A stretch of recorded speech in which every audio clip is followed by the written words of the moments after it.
Liebe Hörerinnen und Hörer, herzlich willkommen beim Special Gruppen Dynamik bei Carl-Auer Sounds of Science, Ihrem Podcast im Carl-Auer Magazin. Dieses Special bietet eine Serie von Gesprächen, die Magistradoktorin Maria Spindler mit AutorInnen eines bedeutenden Buches führt, das sie gemeinsam mit Magistradoktorin Ruth E. Lerchster herausgegeben hat. Titel Gruppendynamik. Die Gestaltung dynamischer Prozesse für Leadership, Beratung, Teams und Organisationen im 21. Jahrhundert. Nach dem gemeinsamen Gespräch von Maria Spindler mit Gauri Nigudkar und Liselotte Zvacek im 4. Teil der Serie werden in diesem Gespräch mit Gauri Nigudkar nun unter anderem die Besonderheiten der Erfahrungen von Gruppendynamik in Trainingsgruppen in Präsenz- oder Online-Format fokussiert. Was bedeutet hierbei auch Action Learning und Action Research? Wie kann dies alles die Gruppen und die Individuen in den Prozessen empowern? Woran kann man das bemerken? Gauri Nigudkar ist ISABS-Lehrtrainerin und Mitglied im US-amerikanischen National Training Laboratory, NTL. Als Organisationsberaterin liegen ihre Schwerpunkte bei organisationalem Wandel, Führungskräfteentwicklung und Organisationskultur. Maria Spindler ist internationale Organisationsberaterin, Leadership Developer, ÖGGO-Lehrtrainerin und Herrenstein-Gruppendynamik-Trainerin. Sie ist Buchautorin, Universitätslehrende, Vortragende. Viel Spaß im Gespräch.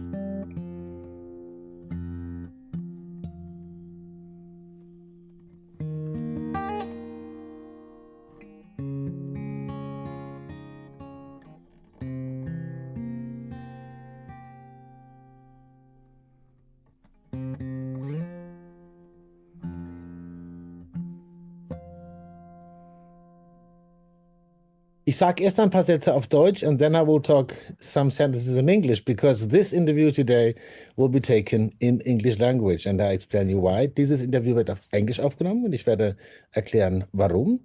Denn unser spezieller Gast im Gespräch mit Maria Spindler, Herausgeberin des Buches Gruppendynamik, Gruppen-Doppelpunkt-Dynamik, Trainingsgruppen im virtuellen Raum bei ÖGG und ISBS, das wird sie vorstellen. Das Entscheidende ist, dass Gauri Nigudkar, ich hoffe, ich habe es richtig ausgesprochen, ist unsere Gästin, unser Gast heute. Sie ist in Indien, richtig? You're in India now? Yes, I'm in India, in the city of Mumbai.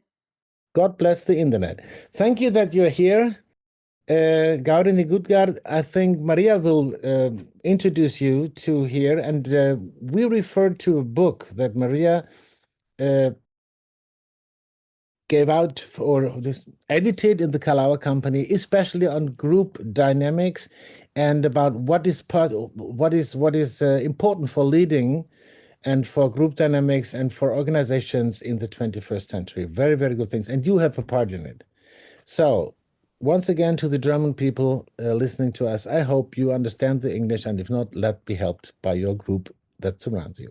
Hello, Maria. Thank you, Matthias, for introducing. And thank you, Gauri, for taking your time. Again, it's the second part. Yes. About your article, sich über Barrieren hinweg verbinden. In English, it's connecting beyond barriers. And it's about group dynamics trainings groups in virtual space at the ÖGGO. It's the Austrian Association for Group Dynamics, and ISABS, that's the Indian Association for Group Dynamics. So, and last time we talked about the group dynamics principle, form is content. And because we talked about the collaborative writing you did with Liselotte Zvacek, because right. You wrote this article together. And this is, of course, looking at the form, how the collaboration was in writing the article. And this is especially interesting for system theory nerds, because last time we were talking about the collaboration. This time we are talking about the experiment about virtual group dynamics trainings groups, knowing that group dynamics trainings groups as such have the content as the form as content. So this is observation levels 2, 3, 4. It's four different orders of observation. So, and guess what? Today it's more about form. Today we focus in your article with you, Gauri, on the learning on the form of learning in the group dynamics trainings groups. And Gauri, again, we introduced you and Liselotte last time because you were both in this podcast.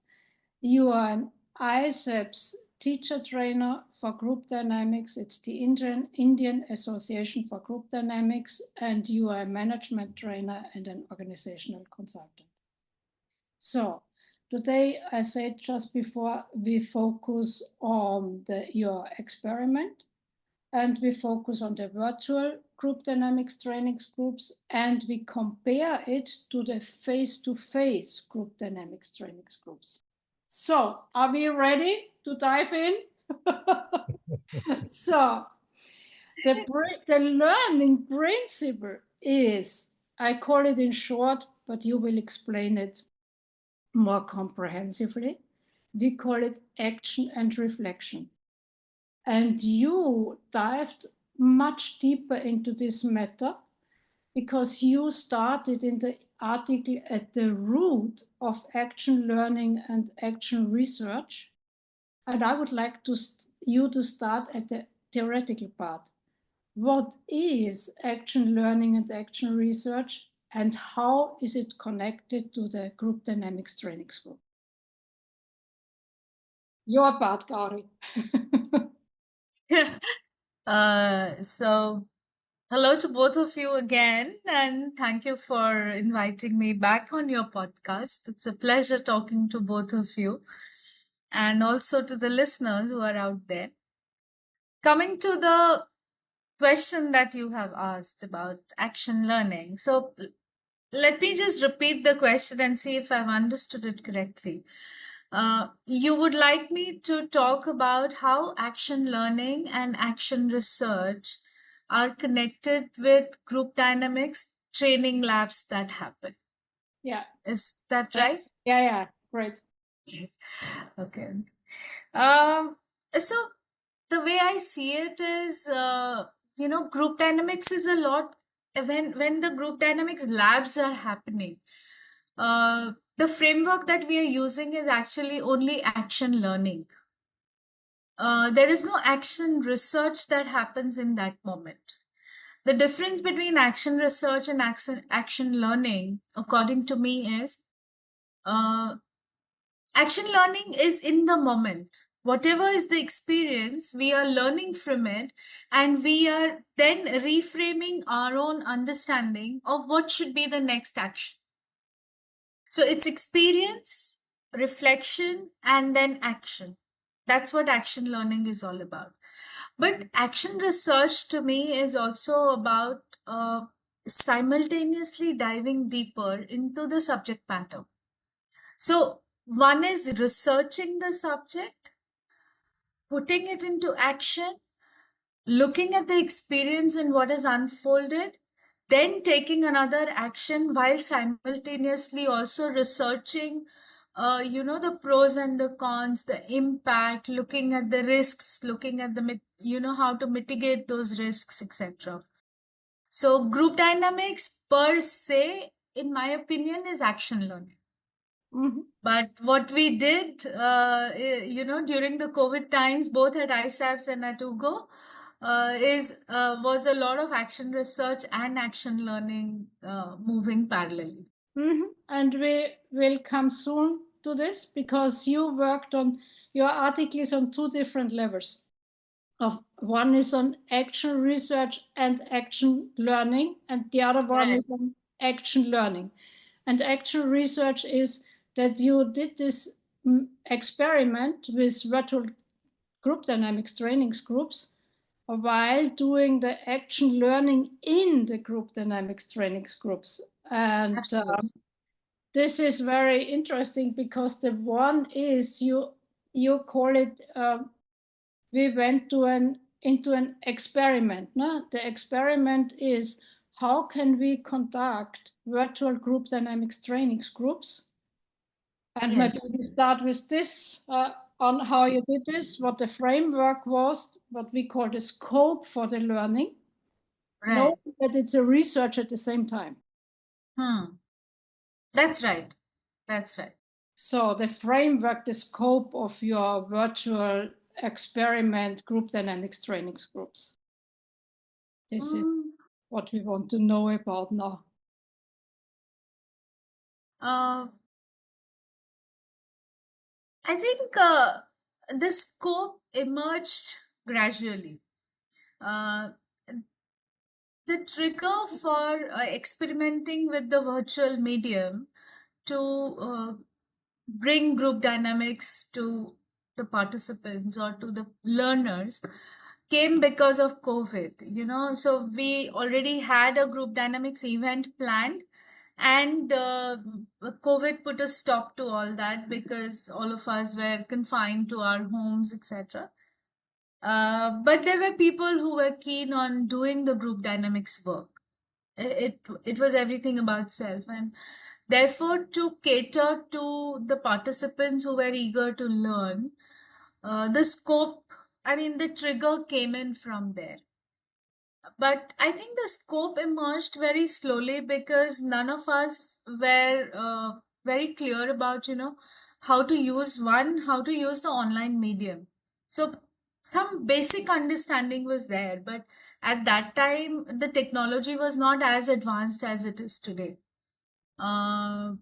So first, I think the scope was about understanding the virtual medium itself. Then checking whether this medium can be used for group dynamics, which is traditionally across the world being held in person only. So that became the second step that we needed to do. What was also important for us was to research or study whether it is even possible to convert an online in-person process into a virtual process. Because all along, I think we had understood that you need to be physically in presence of each other to be able to, do the self work as well as interpersonal work or group work. So therefore, people sitting on a screen, uh, you know, is that even possible? That was the scope. So I think, in a sense, if I was to put it briefly, the scope first was about understanding the virtual medium and how the in-person work will translate into the virtual medium. And that's when then the whole research piece came in, and then the scope expanded to saying, so who do we experiment with? How do we check whether the virtual medium is possible and, for a group dynamics lab? So we contained the scope within a set of people who are experts at this work in an in-person setting. We decided not to open the space to people who are beginners or people who are even maybe some of the people, who would have gone through some group dynamics labs in person, but we wanted to restrict it, so we kept it only to the experts. And by experts, we mean it was, limited to the trainer community of ISAPs. So the trainer community kind of created a simulation or actually went through a virtual group dynamics lab to understand the virtual medium and also to understand whether the framework, whether the basics of any group dynamics in person will translate itself in the virtual medium or not.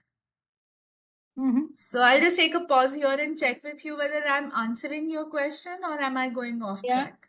Oh, no, it's we just roll it slowly. So at ISAPS, you did a total of 66 virtual training groups. That's right. 482 participants.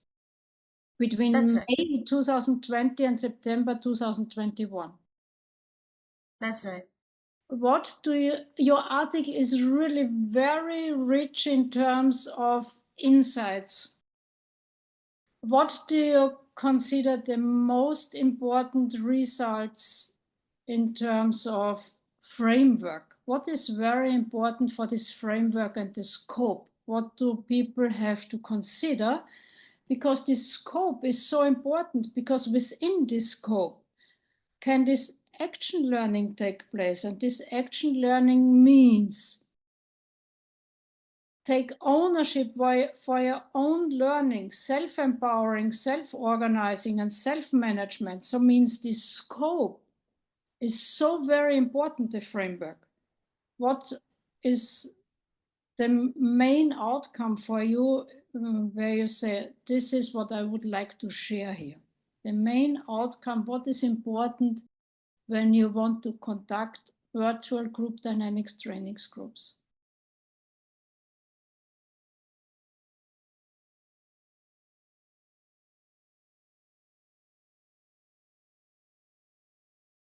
What I learned after the experiment of, converting an in-person setting into a virtual medium was the need to recreate that space where a person feels psychologically safe to become vulnerable, to open up, and to dive deep into self as well as others, or self as well as groups.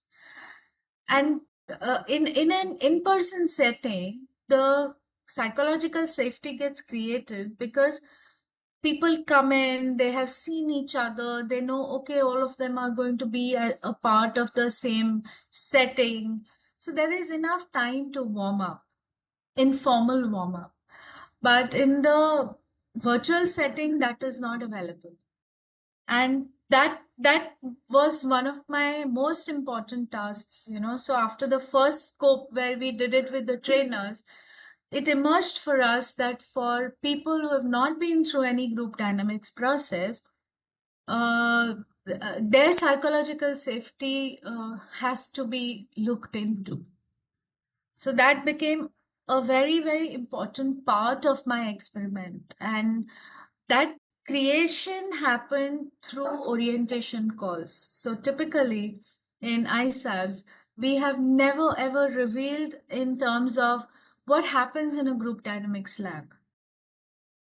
Typically, the participants are told, go and experience, because the action learning is happening through experience, and one doesn't want any bias or any, prior knowledge when the person is coming into group dynamics. So the mindset shift had to happen at the organization level, at the trainers level. And I created a orientation call where the participants were brought in together in the virtual medium beforehand.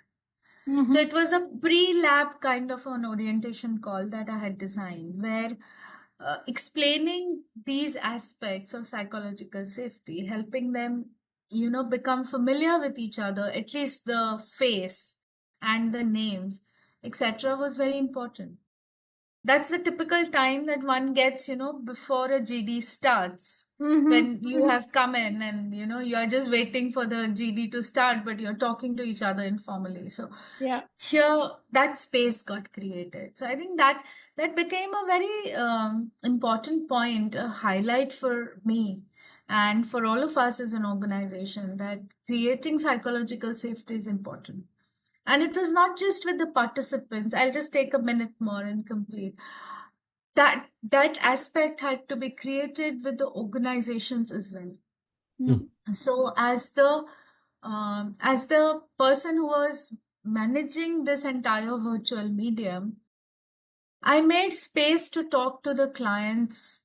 I made space to talk to the organizations and answer all their questions. So a lot of patient listening was required. A lot of careful listening was required.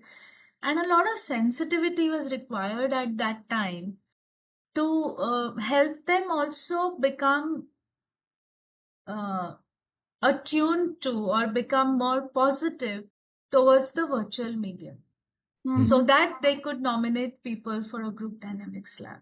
Yeah, so it's a double uncertainty. It's one, the trainings group uncertainty and the virtual media uncertainty. So what I understood is this virtual media uncertainty, you try to minimize so that the trainings groups can be conducted.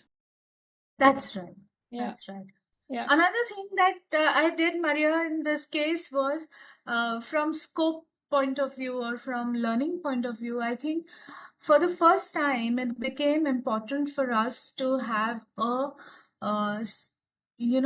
psychologist on board, a therapist on board, because we couldn't as a facilitator or as a trainer, I could not reach a participant immediately if there was any emotional upheaval. Yeah. Therefore, having a clinical psychologist or a therapist became very important. And that was another thing which created a safe space for people, that, okay, there's somebody available in case there is an emotional breakdown. Yeah. Interesting, yeah. That's very, very interesting. Sorry, I got a spontaneous question. What is it that I think this might help to have an address to ask, what do I observe and what do I experience? I mean, is there any difference between the observations you have in the presence? That's very easy to say. I mean, I think it's more complicated than I can ask it. But however, what you observe and what is the correlation between your observations and your experiences in this special virtual room and in the presence room, and what does it make for a difference to have these people that you mentioned just now in that? Is it clear, the question? Sorry. It's kind of clear. I mean, I'll try and answer what I've understood, and if there is still Okay. more, then we can have more questions. So the biggest difference, I think, in the virtual medium and in the in-person medium is the limited body language that's available. Yes. Mm-hmm. Right? And therefore, in the virtual medium, when I'm training as a group dynamics trainer, I have to become more attuned to the tonality of a person's voice. Mm-hmm. I have to pay attention to the finer nuances of how a person is speaking. Mm-hmm. I have to, in the virtual medium, I am more in touch with who has spoken how many times. Who has put off the video how many times? Who has, muted the mic or unmuted the mic?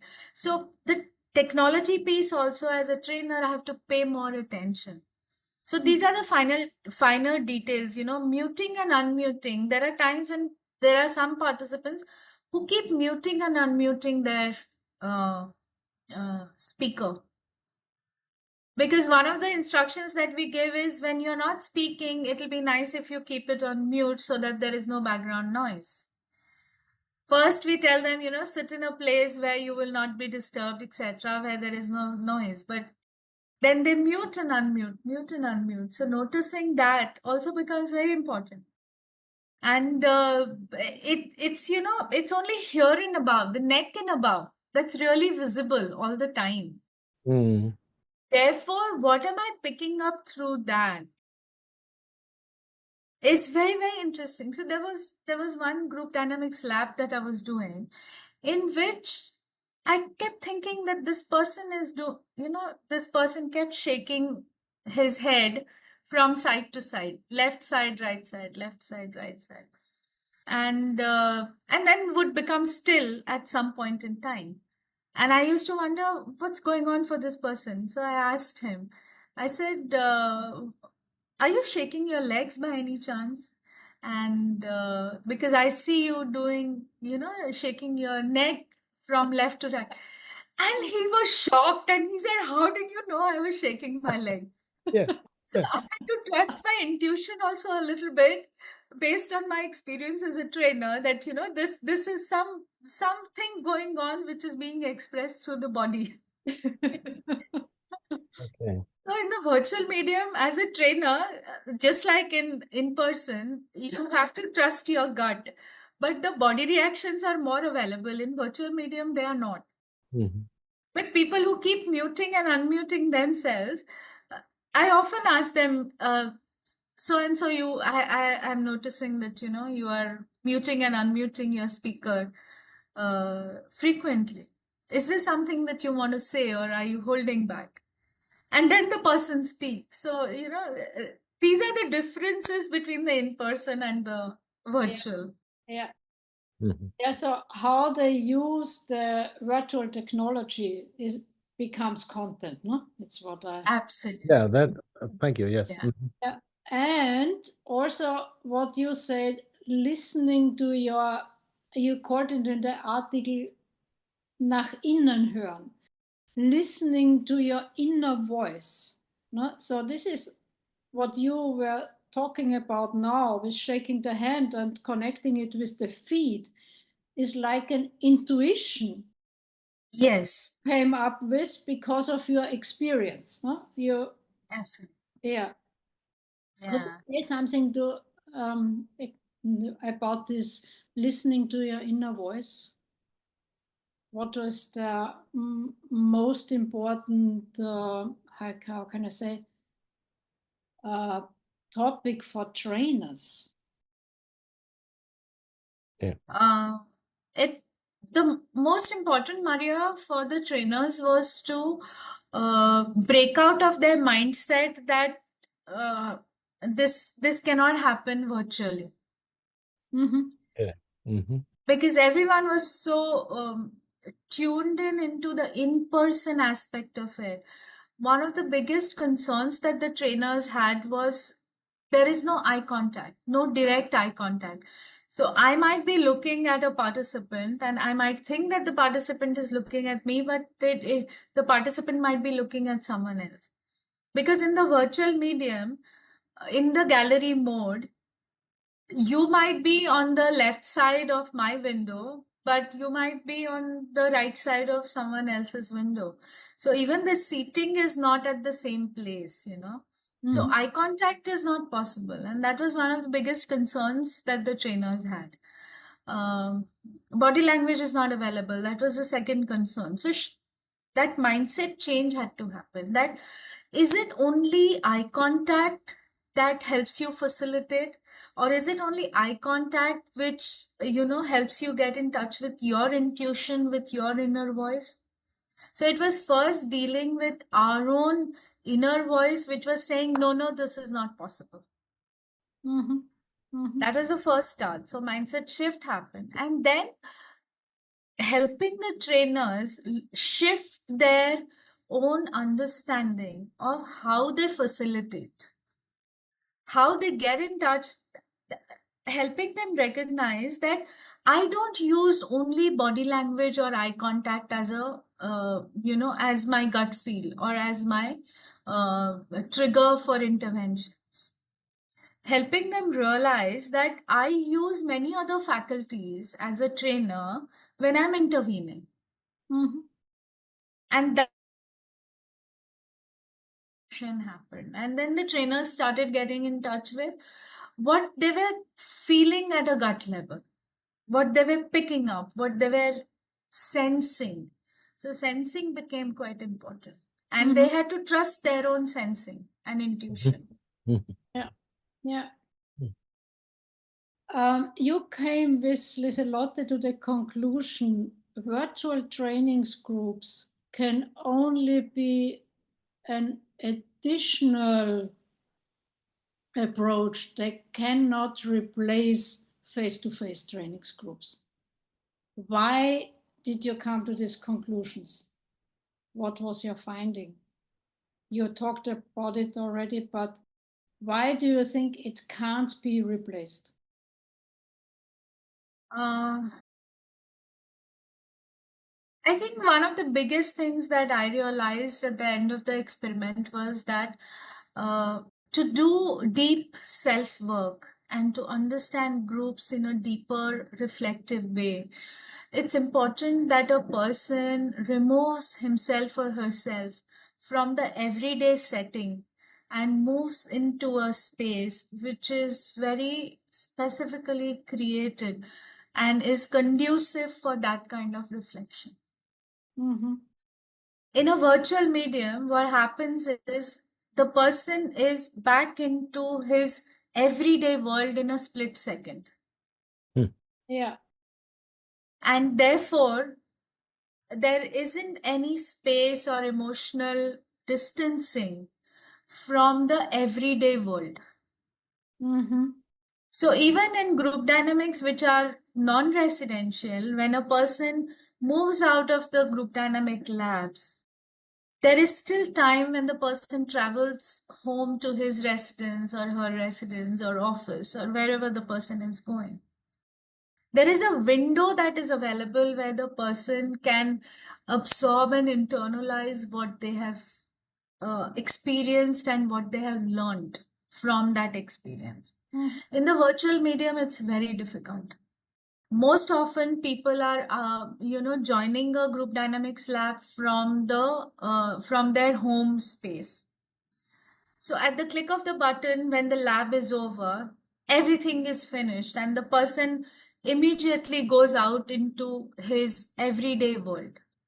Yeah. In fact, that was one of the things which was a very important part of the experiment. So where we used to tell the participants that it's important that they have a 30-minute reflection time before they step out into their world. Mm-hmm. And it's not just the whole lab, it's each session, no? Each session you have let's say half an hour session, then you switch off, and then you are at home with your kids or someone else is calling, or I don't know, the electrician is coming or whatever. Absolutely. Yes. Absolutely. Absolutely. And then That you have to like dissociation is not there.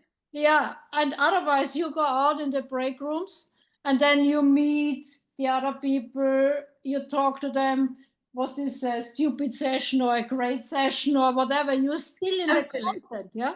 Yeah. Correct. Correct. Very well said.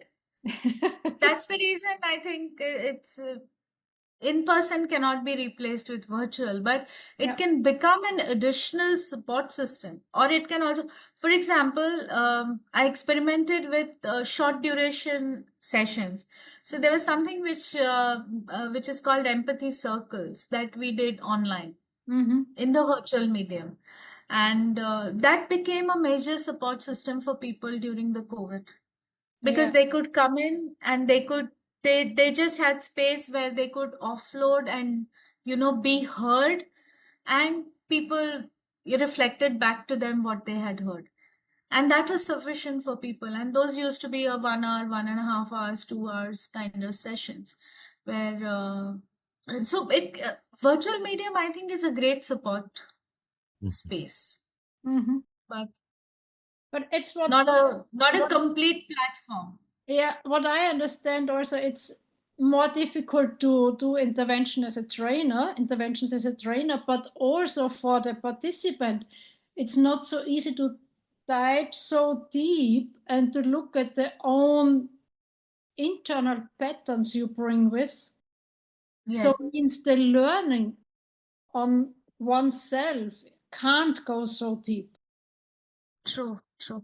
And Maria, when we wrote the article, one of the other things which Liselotte and I also thought about was that the virtual medium is going to become a way of uh, working for people. So, for example, today, as we see, everybody is doing meetings online. Everybody's connecting virtually, even at office, even at work. Friends connect virtually. There are parties that are happening virtually, everything. So we thought that, there is going to be a fatigue that will come in terms of the virtual medium and the use of virtual medium. Yeah. And we're using the laptops all the time to also document our work, to, the emailing, etc. So there's going to be a fatigue, and therefore it's important for people to break away from this fatigue and really look at self and groups in a in-person setting. Yeah, and it's also because group dynamics is itself a very intense setting. Meeting oneself and meeting the others and creating this, let's say, team spirit. No, it's very, very intense, and it's of course because of the framework, because there is this, I call it leadership vacuum, and that you talk about the form all the time. There's Absolutely. no escape. And when you have this virtual training, there's so much escape possible, which is normally not possible. That's right. That's right. Very well said. That's right. So this was an experiment. Experiments are always very exciting, and it needs always a lot of courage.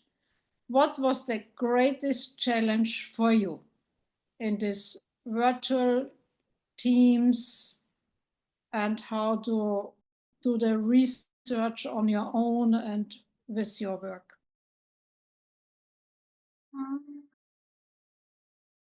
My greatest challenge was convincing the trainer community of the possibility of it.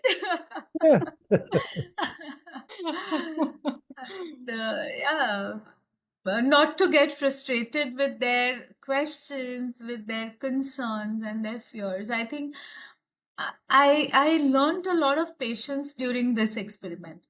And active listening was really put to a test for me at this time, because every single person who said something, some people were naysayers who said this is never going to work. So calling them up and asking them, okay, why are you saying this is not going to work?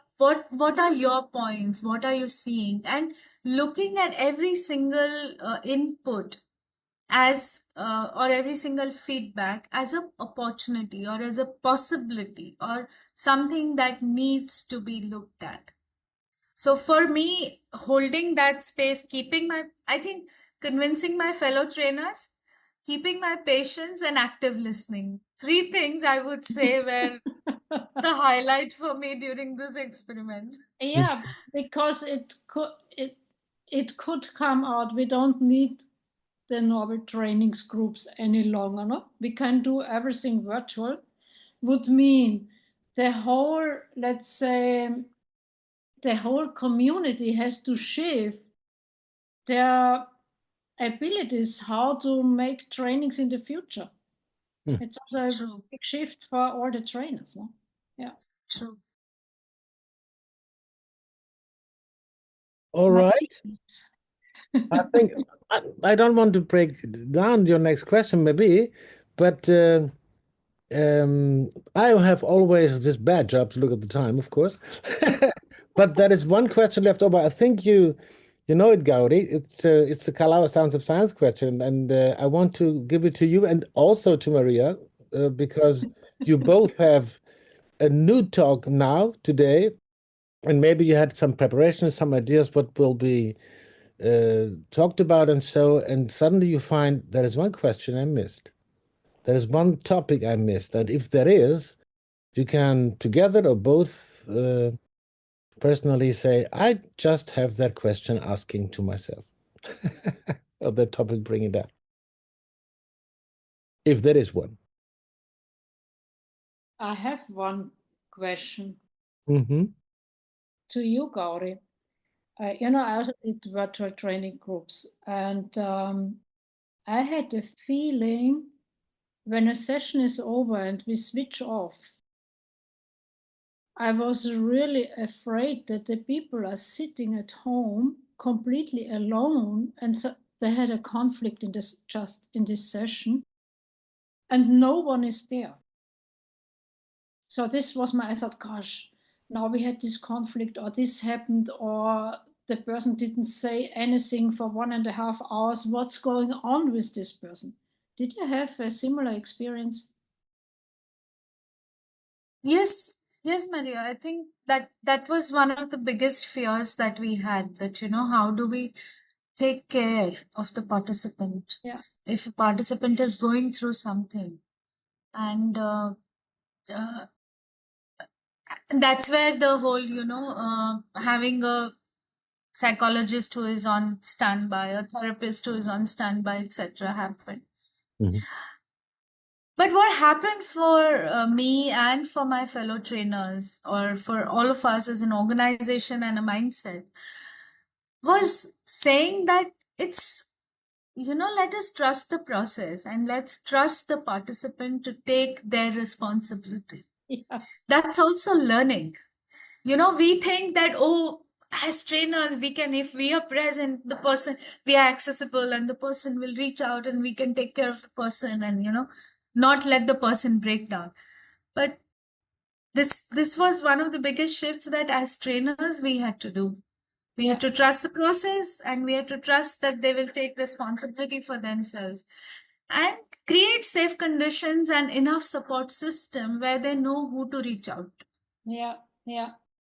And So we made our numbers available up front, etc. So as a part of the logistics. But I agree with you. That was one of the biggest concerns that I was holding. That what if a person is sitting at home all alone and going through an emotional breakdown? How do we support the person? Because we don't even know. Yeah. And therefore, it was also so interesting for me how you explained this creating a safe space at the beginning as a framework. No? So to knowing that that it's a different version of group dynamics and knowing how deep this process can go. No? Yeah. Okay, thank you very much, Gauri.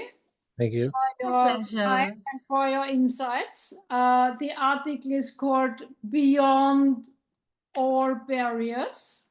Mm-hmm. Connecting Beyond Barriers. Oh ja, Connecting Beyond Barriers. Sich über alle Barrieren hinweg verbinden. Yeah. Thank you. And I hand over to Matthias. Thank you too. Thank you, Gauri. It was very, very impressive for me. I'm very happy to be guest in these talks with Maria because I learned so much. And I hope that it's also the same to the listeners in the world that are listening to that podcast series. And I hope we'll meet again online and, if possible, in presence anywhere where we travel around the world.